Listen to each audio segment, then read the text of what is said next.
Good morning all of you. अद्भुत, अद्वितीय, अविश्वसनीय सीरीज में पुनः आपका स्वागत है। जैसा कि मैं हमेशा से ही बोलता आ रहा हूं, बिहार वह भूमि है जहां ज्ञान की ऐसी ऊर्जा है जो न केवल भारत बल्कि विश्व को दिशा दिखाने के क्षेत्र में मूलचूल परिवर्तन का कार्य करती है।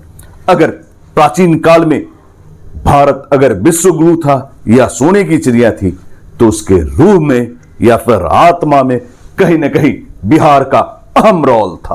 आज इसी सीरीज को आगे बढ़ाते हुए दिल्ली के से एक ऐसे बच्चे से मैं बातचीत कर रहा हूं। बच्चा तो कहना थोड़ा गलत होगा क्योंकि अब ये मैच्योर्ड हो चुके हैं और एक दिशा दिखाने का कार्य करते हैं, और ये बिहार के मुजफ्फरपुर से बिलोंग्स करते हैं, जिनका नाम है अमन कुमार वर्मा, जो कि आईटी क्षेत्र में है। आइए बातचीत करते हैं आज की इस बदलती हुई परिस्थिति में आईटी का जो डेटोरिएशन हो रहा है या फिर आने वाले समय में बच्चों को आईटी क्षेत्र में जाया जाए या नहीं, इन सारी चीजों पर प्रकाश डालते हैं। अमन जी, बहुत बहुत धन्यवाद, आपने अपना बहुमूल्य समय दिया। अमन जी, पहले आप बताएंगे कि आपकी प्रारंभिक शिक्षा कहां हुई बिहार में? मेरा बिहार में केंद्रीय विद्यालय से हुआ था, मुजफ्फरपुर। एंड उसके बाद फिर मैं बीटेक के लिए बाहर चल गया, दिल्ली एनसीआर में मेरा फिर फर्दर एजुकेशन हुआ था मैकेनिकल इंजीनियरिंग में। ओके। फिर मैंने खुद से स्टडी किया आईटी का, एंड देन फिर मैं रिक्रूटमेंट में आया। अच्छा, अभी आप रिक्रूटमेंट कर रहे हैं? जी। तो ये आईटी में क्या रिक्रूटमेंट करते हैं आप लोगों को? जैसे जितने भी आप सुनते होंगे, software developer, software tester, architect, software architect, ये सारे के सारे आईटी में आते हैं। और इसका भी आपको ही पता है, मार्केट बहुत ज़्यादा है। सबसे ज़्यादा वर्ल्ड में अगर जॉब है अभी तो आईटी में है। ओके। तो उसके हायरिंग के लिए मतलब कंपनी का ऐसा रहता है कि उनको सही कैंडिडेट मिले। ओके। क्योंकि अगर आप सही हायर करोगे तो you can save tons of money. ठीक है, तो इस रीज़न से वो लोग एक सेपरेट कंपनी हायर करते हैं, बहुत बड़ी बड़ी कंपनी। जैसे मैं बहुत बड़ी बड़ी कंपनी के साथ काम करता हूँ, एक्सॉन मोबिल हुआ, हैलिबर्टन हो गया, बैंक ऑफ अमेरिका हो गया, यूएस बैंक हो गया, ये सारी वर्ल्ड की टॉप 50 बहुत सारी कंपनियों के साथ आपका कोलैबोरेशन है। हाँ। वर्ल्ड के टॉप 50। तो सर, आप जो रिक्रूटमेंट करते हैं जी, तो उसमें क्या, खासकर मेरे इस चैनल को वर्ल्ड इंडिया के हर एक जगह से लोग देख रहे हैं, तो आप बच्चे को क्या मैसेज देना चाहते हैं कि जो अगर आईटी में आना चाहते हैं तो उनका क्या क्राइटेरिया होता है? जी, तो काफ़ी अच्छा क्वेश्चन है ये। अभी काफ़ी डर है सबके मन में कि आईटी के जॉब्स कम हो गए। वो डर सही भी है, बट उससे डर के आपको पीछे नहीं हटना है। अगर आपने आईटी का पढ़ाई कर लिया है, आपका इंटरेस्ट है, बस उसमें आपको स्किल ऐड करना है। आप जो भी सीख रहे हो उसमें एआई एंड एमएल का भी एडेड स्किल होना ही चाहिए। दैट इज़ नॉट ऑप्शनल, वो अब के टाइम में मैंडेटरी हो गया है। क्योंकि दो कैंडिडेट है, एक कैंडिडेट के पास सारे स्किल्स है, दोनों कैंडिडेट के पास सारे स्किल्स है, बट एक के पास एआई का नॉलेज है और एक्सपीरियंस है, वर्किंग एक्सपीरियंस। जरूरी नहीं है वर्किंग एक्सपीरियंस आपका कंपनी में काम करने से ही होगा, आप अपना प्रोजेक्ट भी बना सकते हैं। ओके। ठीक है, तो अगर आपके पास एआई एमएल का एक्सपीरियंस है तो कंपनी हमेशा उसी बंदे को हायर करेगी। अब से ऐसा ट्रेंड स्टार्ट हो गया है। कहने का तात्पर्य, जिस तरह से वस्तु स्थिति और ज्योग्राफिकल कंडीशन और मार्केट का जो डिमांड है, हाँ, उस डिमांड को देखते हुए जो भी नए टूल्स हैं, अगर आप उसको ऐड करते हैं तो निश्चित तौर पर आपके लिए जॉब की कोई खतरा नहीं है। बिल्कुल बिल्कुल, कंपनी हायर करना चाहती है, उनको चाहिए लोग काम करने के लिए। हाँ, ये कह सकता हो कि पहले जहां पे आपको एक टीम में 5 बंदे का जरूरत था, अब भले ही 2 बंदे का जरूरत होगा। बट अब काम दूसरे तरह का स्टार्ट होगा। जॉब्स कम हुए हैं, वो उस तरह के जॉब्स कम हुए हैं जो आर्टिफिशियल इंटेलिजेंस कर सकता है। जैसे रिपीटेड टास्क हुआ, जो एक ही काम बार बार करना है, तो उसके लिए कोई ह्यूमन इंटरवेंशन का जरूरत नहीं है, तो वहां पे आर्टिफिशियल इंटेलिजेंस को डाल दिए, वो रिपीटेड टास्क आपका करते चले जा रहा है। आपको क्या करना है, आपको वो एआई यूज करना आना चाहिए, उसको ऐसा ट्रेन करे कि वो रिपीटेड टास्क कर सके। अभी की कंपनियां ये मांग रही है सभी कैंडिडेट से। कहने का तात्पर्य, जैसा कि आप लोग अगर 1990 के आसपास में पास आउट हुए होंगे तो उस समय कंप्यूटराइजेशन का एक नया दौर था और प्रत्येक लोग कंप्यूटराइजेशन से डरे हुए थे कि ये सारी जॉब खा जाएगी, लेकिन कंप्यूटर के आने के बाद बहुत सारे जॉब, बहुत सारी अपॉर्चुनिटीज आना आरंभ हो गए। ठीक उसी तरह से आईटी भी वह क्षेत्र है जिसमें एआई आने के बाद जॉब की अपॉर्चुनिटी में कंपाउंड इंटरेस्ट से बढ़ा है। लेकिन अगर आप अपनी पुरानी पद्धति को लेकर ही चाहेंगे कि जॉब मुझे मिले तो वह मुश्किल है बहुत ज्यादा। अच्छा सर, मैं एक पॉइंट ऐड करना चाहूंगा। आपने बहुत अच्छा पॉइंट ऐड किया कि उस टाइम पे हुआ क्या था, डॉटनेट बूम, डॉटनेट क्रैश आया था। डॉटनेट बबल था 1999 से 2001 के बीच में। उस समय आईटी जस्ट आया था। तो आईटी जब आया था तो लोग डरे हुए थे, एग्जैक्टली जैसा आपने बताया, ठीक है। तो उस टाइम पे बहुत सारी कंपनी एकदम से उनका शेयर भाग गया था और उसके बाद एकदम से क्रैश हो गया था क्योंकि वो ओवर वैल्यूड हो गए थे। तो उसका मतलब ये नहीं कि फिर आईटी में जॉब्स नहीं है, उस समय सबको यही डर था। लेकिन आईटी में उसके बाद अभी सबसे ज्यादा जॉब है। अभी वही फेज चल रहा है, वो ट्रांजिशन फेज चल रहा है। ओके। अब एआई एमएल पे हम लोग शिफ्ट हो रहे हैं। तो एआई एमएल पे शिफ्ट होने के टाइम पे अभी जितने भी जॉब्स जा रहे हैं वो उनको फिर से अपस्किल करना होगा, उनको सीखना होगा, उनको फिर से जॉब मिलेगा। लोगों कंपनी मैं हायर कर रहा हूँ, मुझको पता है कितनी ज्यादा हायरिंग नीड है कंपनीज की। कंपनी को राइट बंदे नहीं मिल रहे, राइट स्किल नहीं मिल रहा है कैंडिडेट में, क्योंकि वो लोग अपस्किल नहीं कर रहे। जो अपस्किल कर रहे हैं उनको तुरंत जॉब मिल रहा है।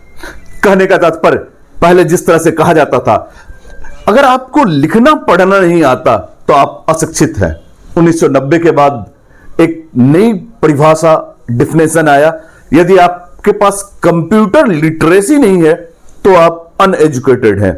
और ठीक उसी तरह से आज अगर आपके पास एआई टूल्स के बारे में जानकारी नहीं है तो निश्चित तौर पर आपका ज्ञान अधूरा ज्ञान है। अधूरा ज्ञान है, बिल्कुल बिल्कुल सही। सर, आपसे जैसे बताया कि आपने जॉब अपॉर्चुनिटी है, मतलब बहुत सारी चीज है। सर, एक बड़ा ही कॉमन सा क्वेश्चन है, जैसा कि आप बिहार से बिलोंग्स करते हो, क्या बिहार के स्टूडेंट और अदर जगह के स्टूडेंट में डिफरेंस क्या है? हम लोग ज्यादा स्मार्ट है। क्यों? हम लोग काफी ज्यादा शार्प है, क्लेवर है। हम लोग जिस भी इंडस्ट्री में जाते हैं, जिस भी जगह जाते हैं, हम लोग टॉप पे पहुंचते हैं। मैं बहुत सारी कंपनीज को जानता हूँ जो नोएडा में है, जहाँ पे मुझे से कितने लोगों ने काम करना स्टार्ट किया, उनको समझ आ गया कि पूरी कंपनी कैसे चलती है, उन्होंने अपना कंपनी खोल लिया ना, वो अब जॉब देते हैं दूसरे को। कहने का तात्पर्य, बिहार अब वह बिहार नहीं है जो लेबर की फैक्ट्री हुआ करती थी। आज का बदलता हुआ परिवेश यह बताने का सफल प्रयास कर रहा है कि आज भी बिहार के बच्चे जॉब लेने नहीं, देने के क्षेत्र में एक अहम भूमिका अदा कर रहे हैं। आप आने वाले जनरेशन को क्या बताएंगे? आने वाले जनरेशन को यही बताऊंगा कि इसमें डर के रहना नहीं है। खासकर बिहार के जो है, जो कर रहे हो करते रहो। जिस भी फील्ड में जाना है सबसे आगे जाना है। जो भी चीज करना है वो पूरा सीख के करना है और अच्छे से करना है। अभी चाइना में और इंडिया में सबसे बड़ा फर्क ये है कि चाइना में 10 लेबर अगर है तो उस 10 में से 9 लेबर्स स्किल्ड है। ओके। तो उनको पैसा भी ज्यादा मिलता है। इस कारण चाइना का इकोनॉमी भी बहुत ज्यादा अभी सबसे वर्ल्ड में सबसे आगे है, यूएसए से भी आगे है जी। इंडिया में क्या है, 10 के जगह हार्डली 2 या 3 ही स्किल्ड वर्कर है, जिस कारण हम लोग अभी थोड़ा सा पीछे है। बट ये हम लोग आगे कर सकते हैं, हम लोग आगे बढ़ सकते हैं। कहने का तात्पर्य, चाइना में अगर 90%, मोर देन 90% स्किल लेबर है या फिर पर्सन है, तो हमारे यहां मात्र 30%। यही कारण है कि कहीं ना कहीं हम पिछड़ते चले जा रहे हैं। प्राचीन काल में नालंदा विश्वविद्यालय, विक्रमशिला विश्वविद्यालय यही तो था, जहां मीटिंग नहीं, टीचर्स और आपके सीनियर स्किल डेवलप करते थे, जिसका परिणाम था हम सोने की चिड़िया थे और पूरी दुनिया में ज्ञान का प्रसार करते थे। सर, आप बिहार से बिलोंग्स करते हो और दिल्ली में हो, किस कंपनी में हैं आप? मैं डेक्सियन में हूं। ये क्या करती है कंपनी? ये company IT consulting and services and staffing and recruiting का है। तो बहुत बार ऐसा होता है कि आपको अगर सॉफ्टवेयर बनाना है, आप एक कंपनी हो तो आपके पास लोग नहीं है वो सॉफ्टवेयर बनाने के लिए, आप मुझसे कंसल्ट करोगे, मैं आपको वो सॉफ्टवेयर बना के दूंगा और अगर आपको उस प्रोजेक्ट पे कोई प्रोजेक्ट है उस पे काम कराना है, उसके लिए लोग चाहिए, तो उसके लिए लोग भी हम लोग देंगे आपको। तो क्या सर आप अपना नंबर इसमें प्रोवाइड कर सकते हैं, चाहे ईमेल आईडी, ताकि ये चूंकि मैं महाराष्ट्र में रहता हूं तो वहां के भी लोग अगर आपसे चाहे तो संपर्क स्थापित कर सकते हैं? जी जी जी बिल्कुल। चलिए मैं इनका नंबर नीचे डाल दूंगा, ताकि अगर ये वीडियो देखने के बाद अगर किसी को भी आवश्यकता हो तो डायरेक्ट कंसल्ट कर सकते हैं। और दूसरी और सबसे महत्वपूर्ण बात और अंतिम क्वेश्चन, बिहार को आने वाले 20 साल के बाद आप कहां देख रहे हैं? बिहार को आने वाले 20 साल के बाद तो मैं काफ़ी डेवलप्ड देख रहा हूँ।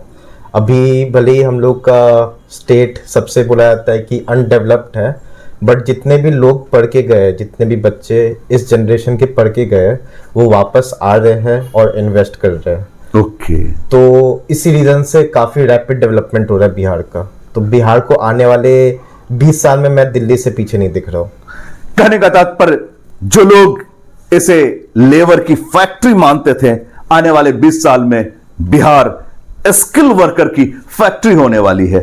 धन्यवाद सर, आपने अपना बहुमूल्य समय दिया और प्रत्येक चीज पर प्रकाश डाला। Thank you.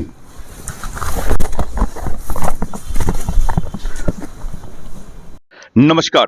जागृति फॉर एक्सीलेंस हमेशा ही नए प्रतिभा को आपके सामने लाने का सफल प्रयास करता है और उसकी हमेशा से ही कोशिश रही है कि बेस्ट प्रैक्टिस का हॉरिजॉन्टल डिप्लॉयमेंट किया जा सके। आज उसी श्रृंखला को आगे बढ़ाते हुए अमन जी से हम लोगों ने बातचीत किया। उनके इंटरव्यू को हम आने वाले समय में पब्लिश कर रहे हैं और उनकी योग्यता, क्षमता, समर्थता और उनके इस कम उम्र में जिन्होंने इतने सारे उपलब्धियों को प्राप्त किया है, उसे सम्मानित कर हम खुद अपने आप को सम्मानित या गौरवान्वित महसूस करते हैं। तो आइए सबसे पहले अमन जी को हम लोग सम्मानित करें। जोरदार ताली। धन्यवाद सर, कैसा लगा? बहुत बढ़िया लग रहा है। आपने काफ़ी अच्छे अच्छे क्वेश्चंस पूछे, काफ़ी कंसर्निंग अभी के टाइम के लिए था, तो हम लोग ने वो सारे पॉइंट्स पे टच किया है।